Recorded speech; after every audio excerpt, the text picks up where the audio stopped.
you're at your peak when you're at 18 years old. Peak at 18? 18 in terms of testosterone. Oh my days. That is like you and me are past our peak.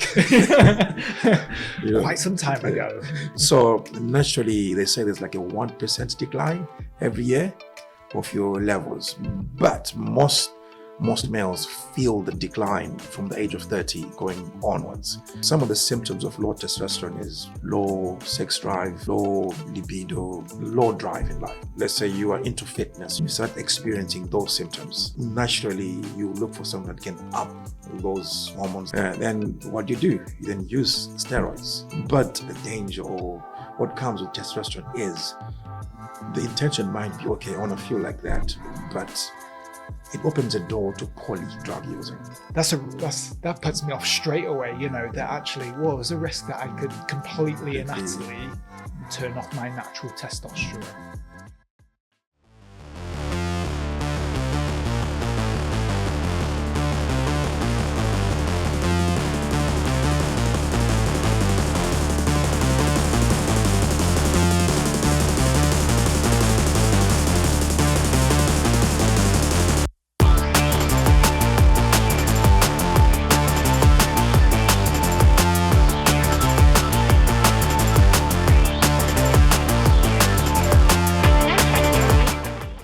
Hello, welcome to Drugs Unwrapped with myself, Rob. Today I'm delighted to be joined by Liberty from Dyfed Drug and Alcohol Service.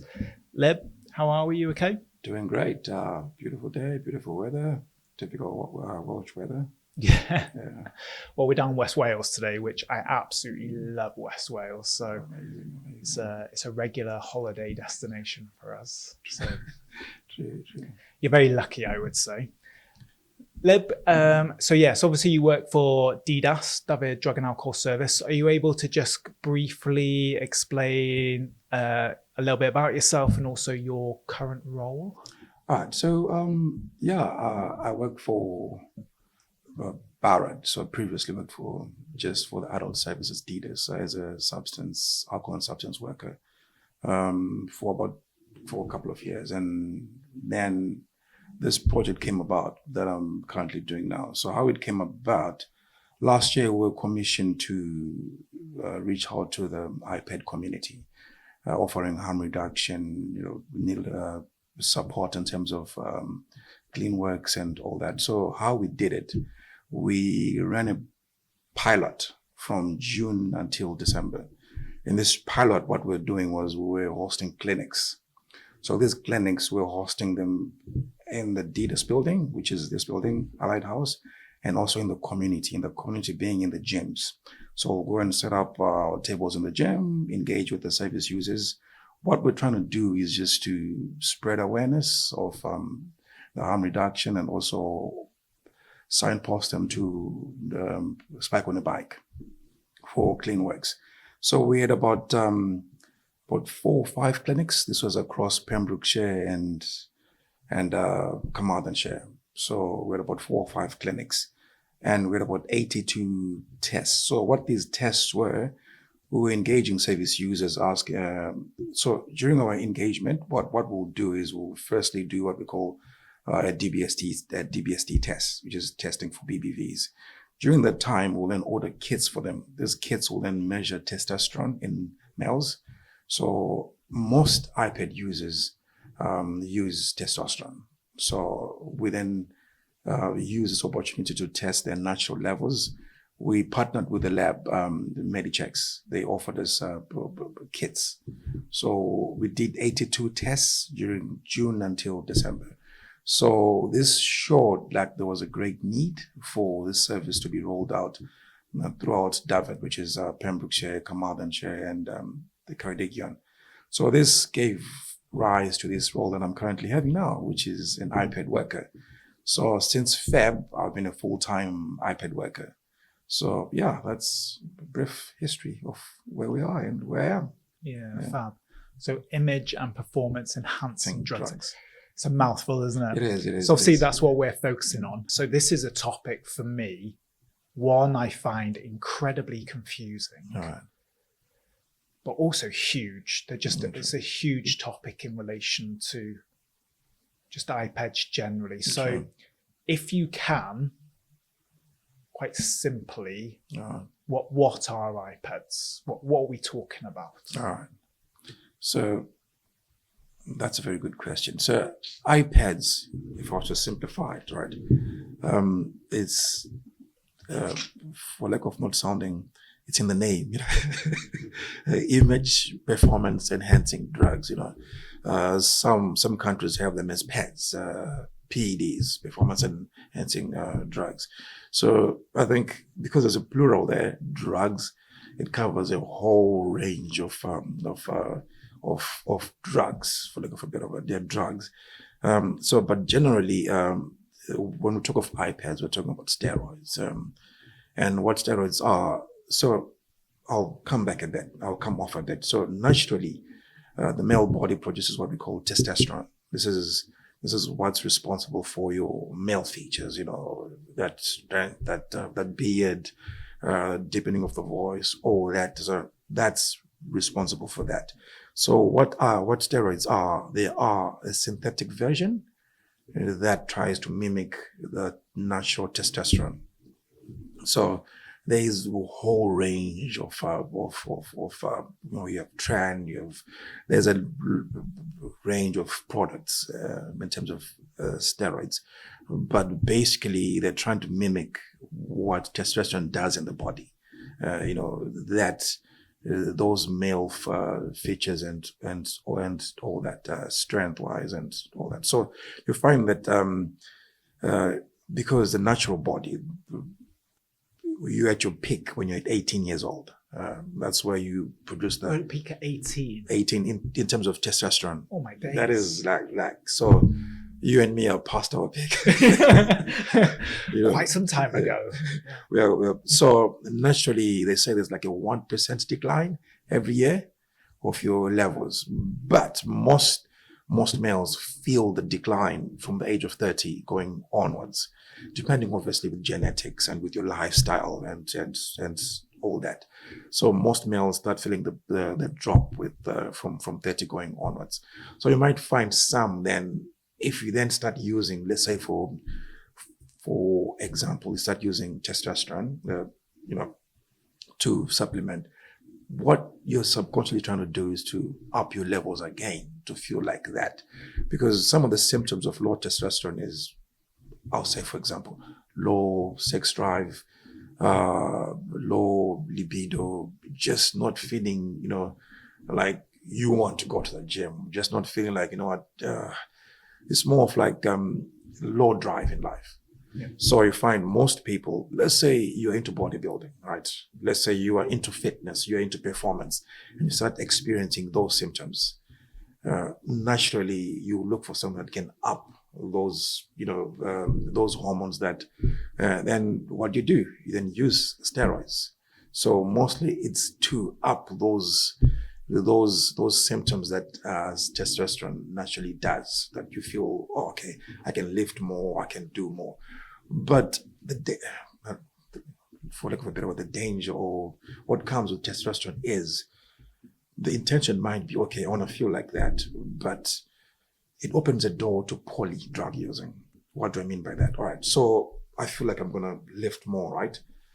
But because obviously you are lifting more, it doesn't mean that your muscles will grow more. It might open the door to, all right, what else can I do? I'm lifting more, but the gains are not more. So since I'm already using testosterone, what else can I use to up, to speed up the process? It then opens the door to things like HGH, which is the human growth hormone.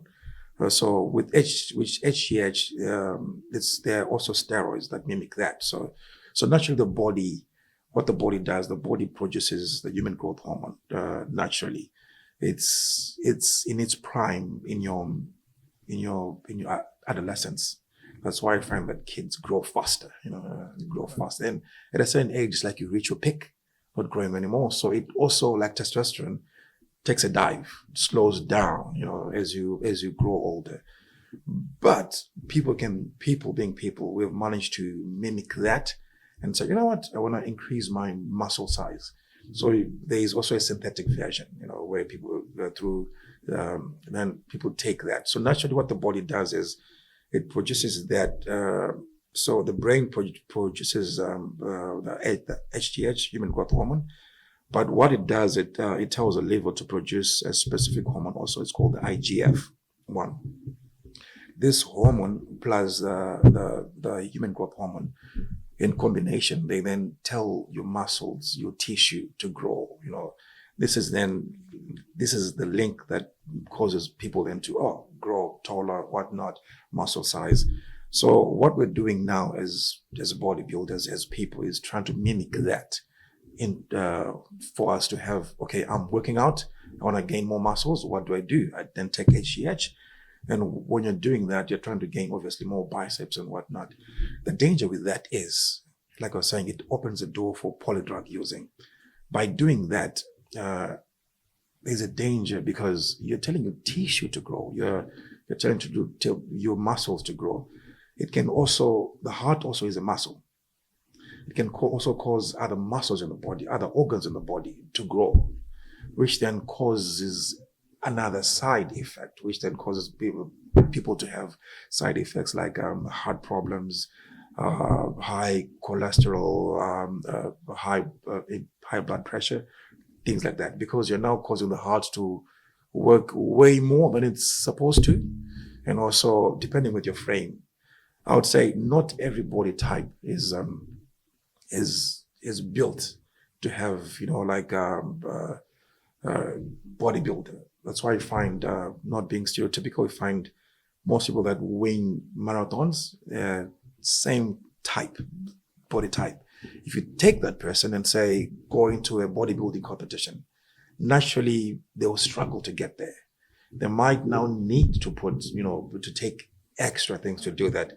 By doing that, it causes a strain on the body because it's not genetic wise, they're not designed to carry on that frame.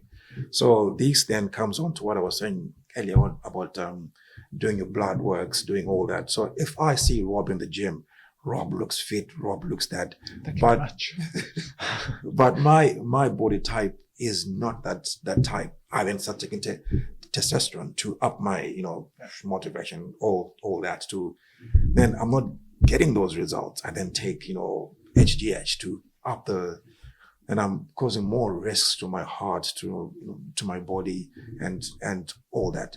Then me getting advice from my friends to mitigate that. Now there's what we call peptides.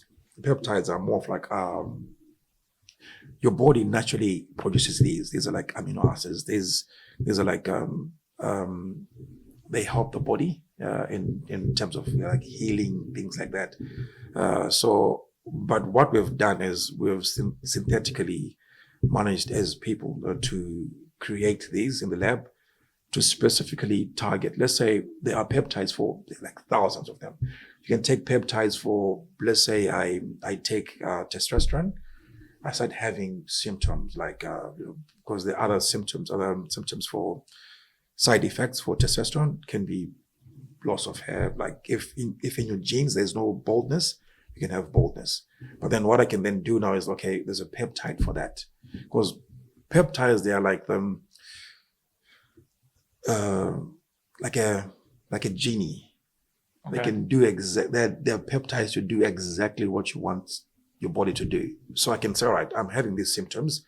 I'll then take a peptide for that. I'll take a peptide to mitigate that thing that I'm seeing, right? The baldness, or I can be the other side effects to the taking testosterone is, so your body naturally produces testosterone, right?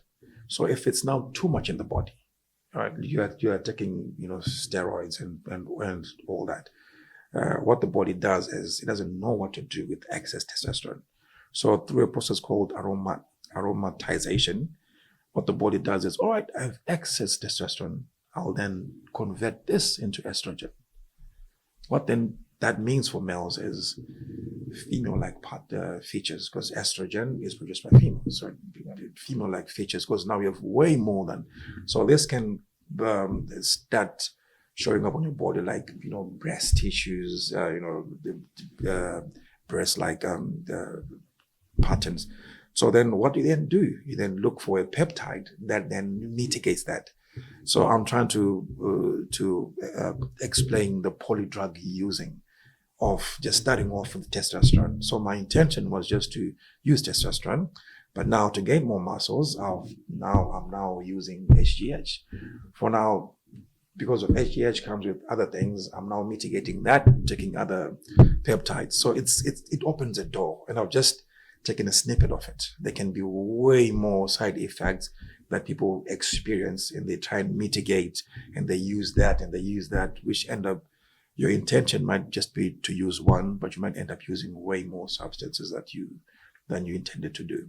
So before you know it, it has kind of gone from one to maybe three or four kind of things. A couple of things to pick up on in terms of what you said. So in terms of using them to build muscle, is it true that ultimately, say, if you work out, it will take naturally your body about 48 hours to repair that muscle, and obviously that's then how the muscle grows?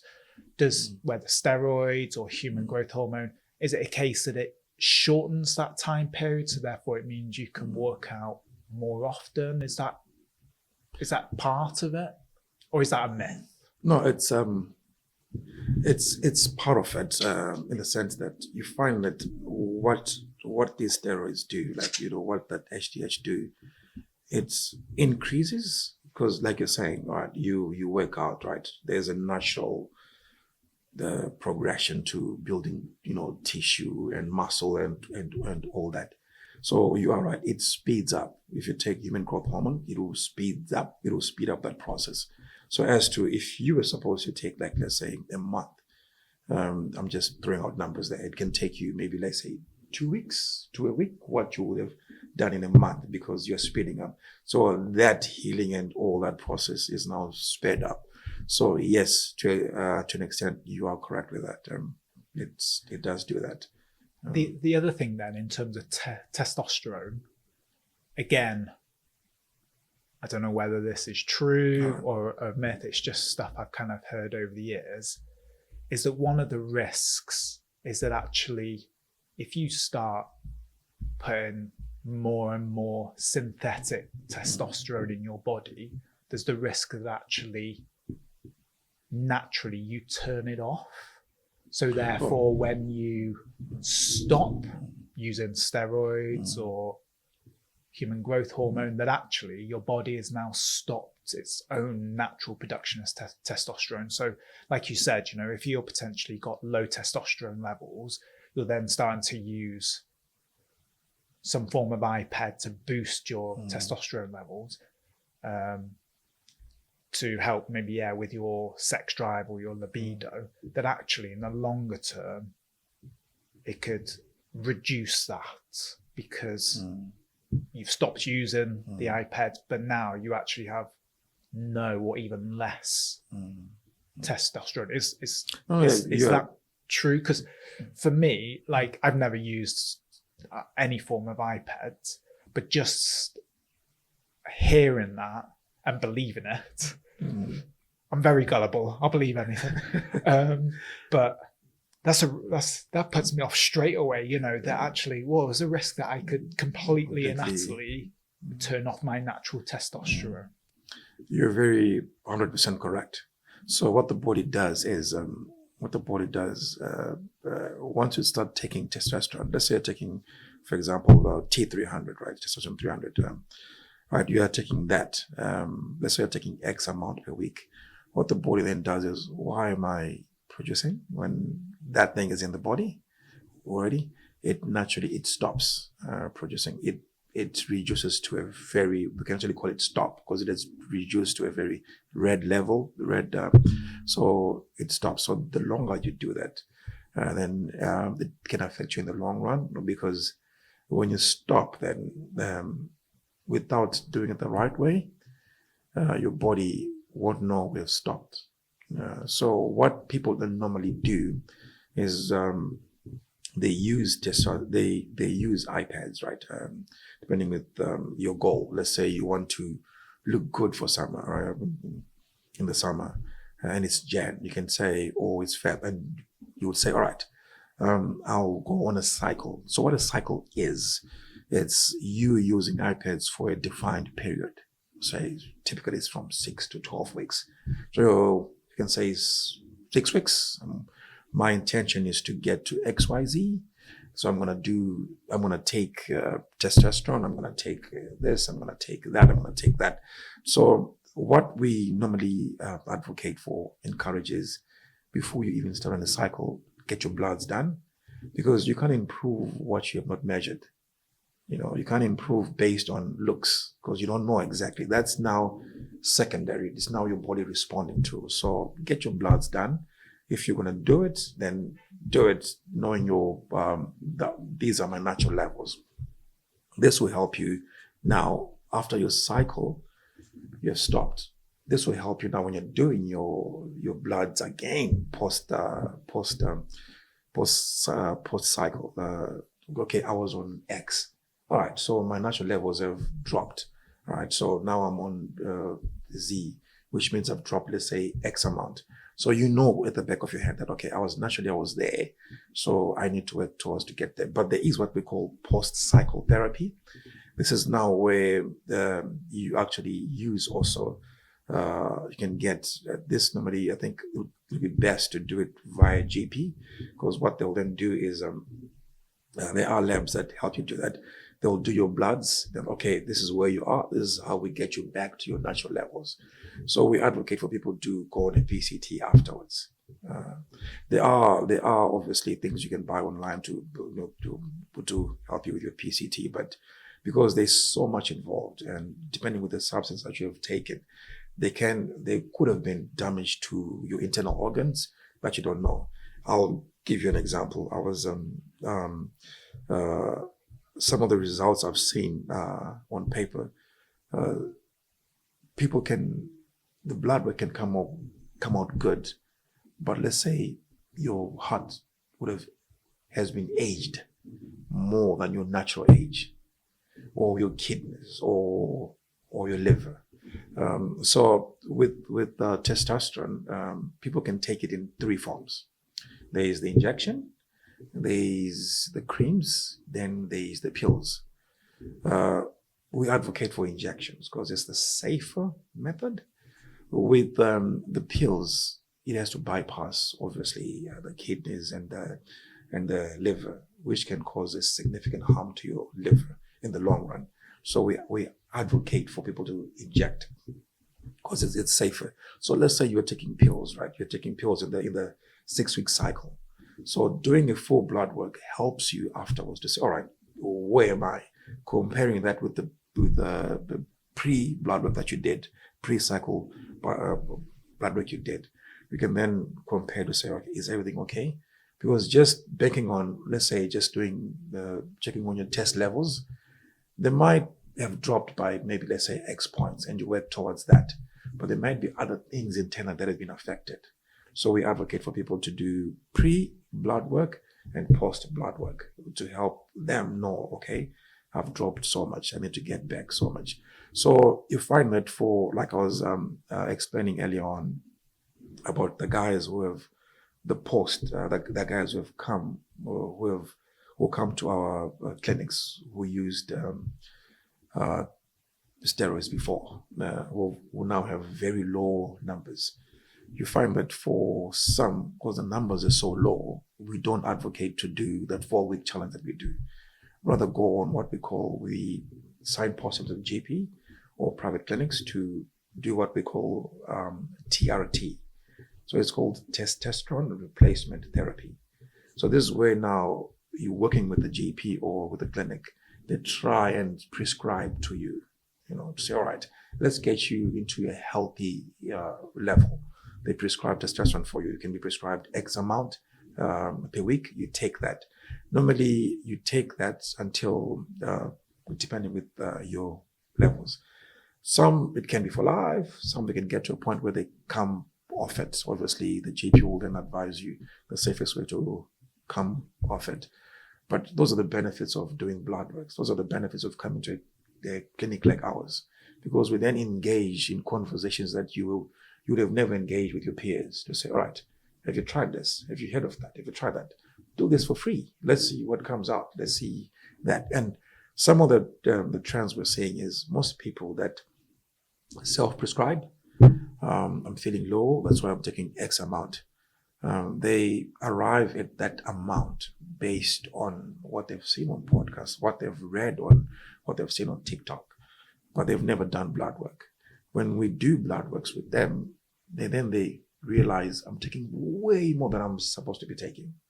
So it's also an eye opener for them. But okay, I've been taking this, my own TRT, but I've never checked my blood work. So it has been an eye opener for them to say, all right, so I need to go back on the drawing board. I need to see a GP to CO2. What levels should I take really? What quantities should I take for me not to, because you're wasting really. Because the body just converts it into estrogen and all that. And yeah. So with regards to a cycle then, All right. so you said it's usually 6 to 12 weeks. 6 to 12 weeks, yeah, depending on your goal. So do people, let's say they inject, Okay. and it's intramuscular, isn't it? Yes. So it's different to injecting the likes of heroin, for example. Do they inject multiple times every day for, let's say, 6 weeks, or do they do it every other day? Like, so that's a very good question. I think that normally depends with the quantity, because you find some it's 1-2 a week. It depends with how much you are injecting. I would say I haven't had of a definitive answer to, all right, you inject this, that once or whatnot. I think it depends to how much you're taking and how you're taking it. Because you find, depending with the quantities that someone is taking and with the goal. Because you see, you find that there are different ways of doing it. Some do what we call blasting. Right. So with blasting, this way of taking steroids is you take so much in a very short space of time, and then you let your body recover, obviously. So then there's what we call pyramiding, right? Or it's like a pyramid. You take so much, reduce until you get to that. So then there's also cruising, So it depends with which style you are using.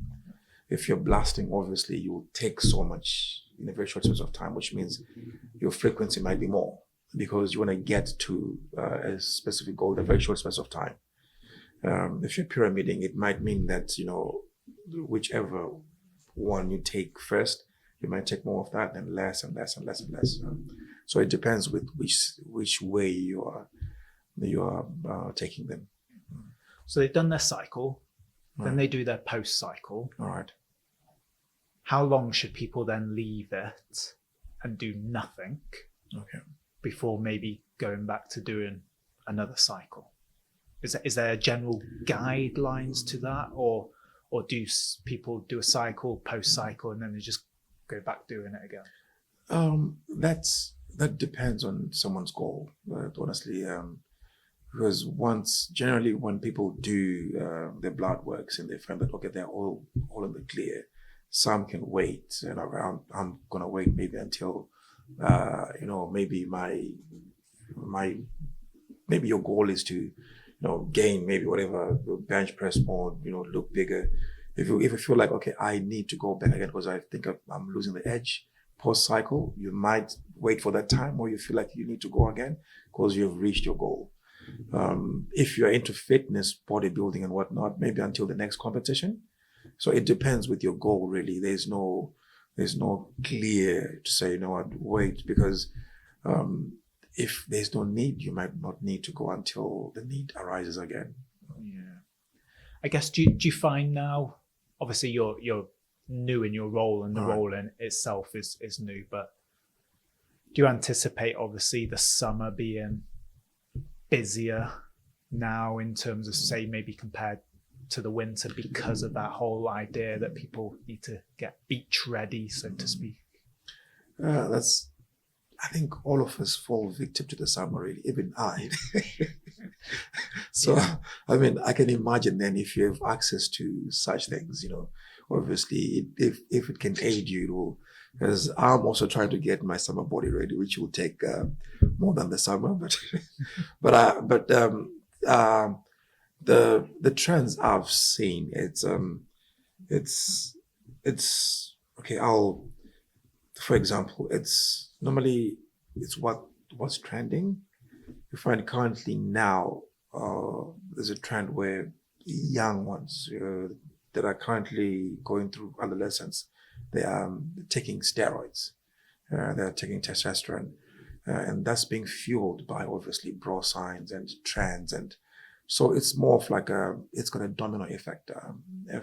If you're in a group of, let's say, 5 friends, one starts taking, oh, Rob, you look like what are you doing? Well, I'm taking this. Then the dominoes start falling. Oh, so and so will take again. And if 2 or 3 of your friends are now showing that, okay, they are taking, I mean, and you're struggling just to gain just 1 inch, you're like, oh, you know what? I'm jumping on. And on the adolescence, I think the sad part is that age group, the body is still developing. So you can imagine that let's say you take HGH, human growth hormone, the body has not yet reached its peak. It's still growing. It can cause things like your growth plates being affected. It can also cause the stunting of your growth. It can also cause disrupting your hormones, really, where you find that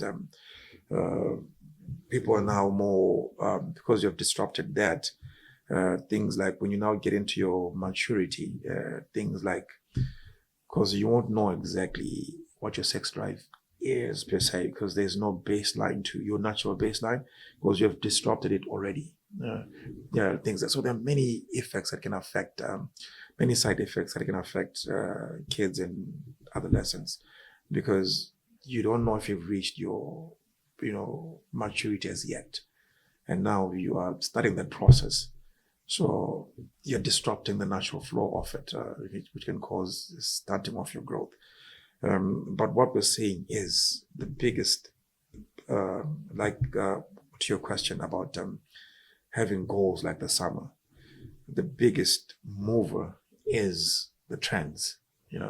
People are doing this, so and so is trending, because it's the same with the females also. You have what we call BBLs. You know what BBLs are? No idea. The Brazilian butt lift, So that trend, obviously, females will see that and they're like, okay, how do I get that shape? I go into surgery. So you're probably, it's weird I'm not talking about BBLs, but probably Didn't expect it to go this way, but let's go with it. But probably as a female, probably one wouldn't have thought of venturing into that. But because there's a trend, you're saying, other females' shape looks like that and they're doing that, it might push you to go into that route. Same thing with I'll say for example, slimming pills. Now you have obviously the trend, Ozempic. You have celebs coming out. Oh, so and so, XYZ took. Oh, they took Ozempic.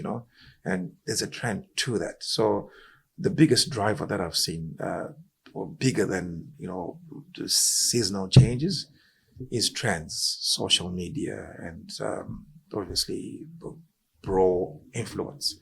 Those are the biggest trends that influence the use. Yeah, I was going to ask, because obviously you mentioned like social media and TikTok earlier. And one of the things I wanted to ask you really was essentially how influential is that kind of like peer-led advice? And essentially, is that advice always right? And I always go back to, Public Health Wales used to deliver IPED training years ago. We're probably going back like 10 years ago.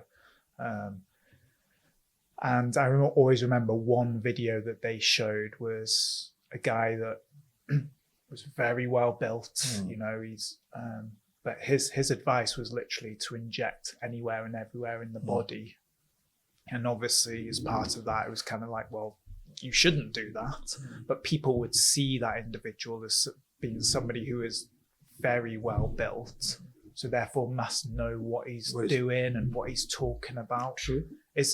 I guess, is that a challenge that you've come across, that you're trying to overcome, that kind of peer-led advice that people would potentially see as being right because they have that physique that maybe that individual is looking to achieve? And obviously with social media now and TikTok, it's obviously incredibly easy to get whatever information you want.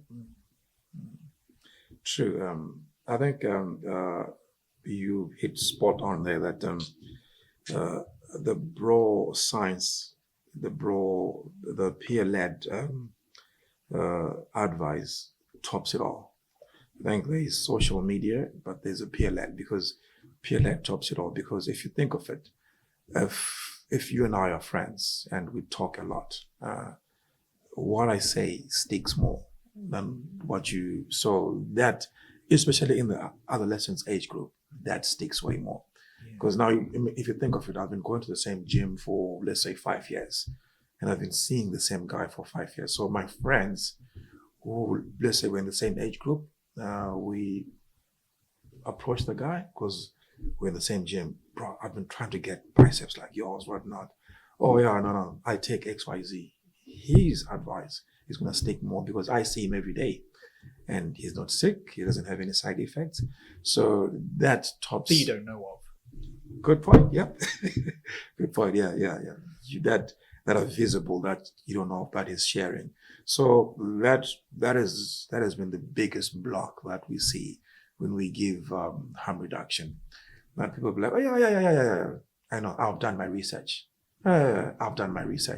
So most people have done their research, but they're blind too, because if you type in, not many of us type in, why should I not use?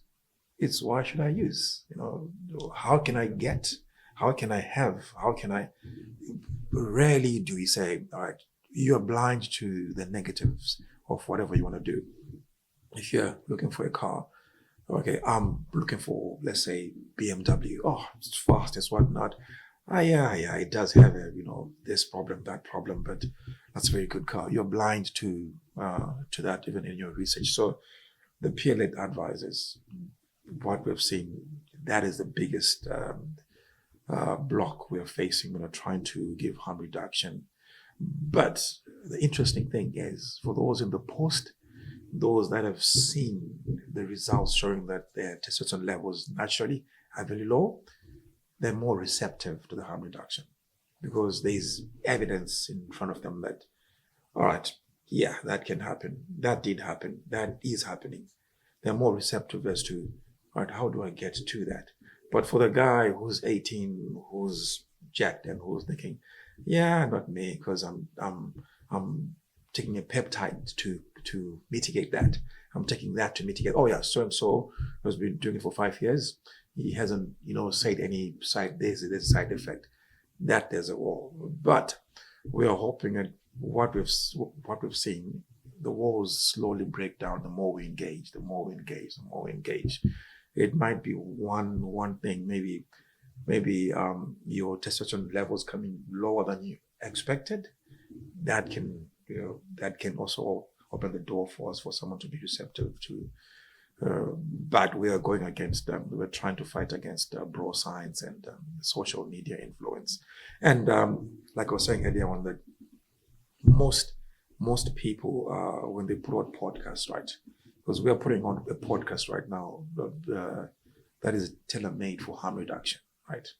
So if we were in the business of, let's say, steroids or bodybuilding, we will put out a podcast that is tailor-made to an audience for us, people that are in our age range. So now when someone who's in their teens looks at that podcast, they don't realize the advice being given is for someone in that age range. They're not giving an advice to a 15-year-old. They're giving advice to someone who's probably 30 or 40. So the danger is they take that advice implement it, not knowing it's not meant for them. So there's a downside to social media, even though some of them put disclaimers, but we skip past that, skip until, how do I take that? Yeah. Sometimes you're only receptive to the information you want to be True. receptive to, don't True, you, true. with that. So the risks then, Liberty, to kind of just wrap everything up. So I guess, first of all, steroids are illegal. All So I right. guess they're not regulated. Them So I not- guess, even though you may be buying from a reputable guy in Yeah. the gym Yeah. or you're buying online, you don't necessarily know what you're getting, as True. with all other True. illicit substances True. with that. But obviously we've mentioned a few of the potential harms. Are there any kind of other major risks and people to be mindful of, that if these things do start to become more apparent, then maybe it's a case of we need to slow this down, or even kind of like stop to a degree? Yes. There is. I think what we advocate for is go natural as much as we can. I know it's easier said than done when someone really wants to build, but if not, if you're going to take, we strongly advocate for people to get their bloods done. Get your bloods done. Know where your levels are. Know exactly, and it's if you are going to take, also avoid oral. Go for injections. They are safer because they bypass the kidney and always kidney and other vital organs, and also cycle. Cycling helps for you to put a pause and get the body back into its natural rhythm. Cycle, do your blood work pre and post, and also if you are in the position to always look at the risk reward ratio, because obviously the risk, the dangers of it, like we've mentioned, the reward in the long run, is it worth it or it's not worth it? You need to gauge that. Research more about the side effects of that particular brand you're taking, because some like Trembonal, you find that it's documented that rage is part of the side effects. Things like that. It also causes this cough, unnatural cough, weird enough. So I'm just mentioning a few. So there's that. So you might have been told of the benefits, but research as much as you can for each and every that you want to take, and try and play the devil's advocate. All right, okay, if I'm going to take that, let me exhaust on the negatives as much as I've exhausted on the positives. If I'm to take that, what are the negatives of it? And yes, cycle, do blood works afterwards, and engage with us. Let's have a conversation. I might, give you a perspective that you've never looked at, to say, oh, have you thought of that? And if you are going to take, then at least you have managed to balance that risk and reward, and also be mindful of tolerance. Hence, we're talking about blood works. Tolerance helps you not to take, because the more you take more, as we know, your body's going to get used to that level. So I always take steroids as like you're putting, let's say you have a car, right? And in your car, you're putting things like a turbo. Let's say you put a turbo in a 1 liter car. You put a turbo that's big enough to power a 3-liter engine.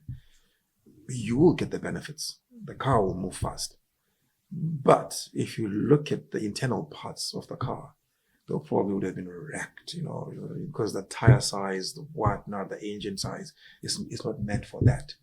So that's what I also think with regards to steroids, that they will give you what's advertised, but a wrecking is going to happen to your body, which you might experience now or experience later, but definitely a wrecking is going to happen. So if possible, avoid that. If you are, get as much advice as you can before you start.